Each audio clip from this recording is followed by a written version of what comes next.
Mobbing, disagio lavorativo oppure stress psicosociale nei luoghi di lavoro. Torna operativo presso lo SPISAL, lo sportello di assistenza e ascolto dove potranno accedere tutti i lavoratori sia pubblici che privati. Proprio in un momento come questo molte sono le richieste di aiuto. Un servizio gestito da personale specializzato, dal medico del lavoro allo psicologo all'assistente sanitario.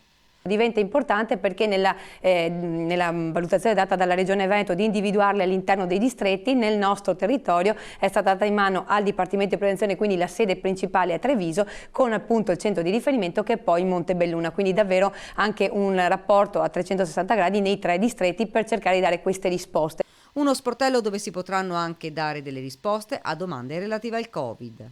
Un'ulteriore risposta anche rispetto a magari anche a quei dubbi che possono riguardare anche il Covid, perché no, ma anche magari una modalità per essere vicini al lavoratore anche di sostegno e di presa in carico. Chiaramente questo diventa sotto il profilo anche dello SPISAL, che naturalmente solitamente segue le aziende private a arrivare anche a quelle pubbliche, quindi per esempio i Vigili del Fuoco e tutte quelle istituzioni pubbliche come anche i comuni eccetera, diventa chiaramente un'apertura di servizio voluto appunto dalla Regione Veneto.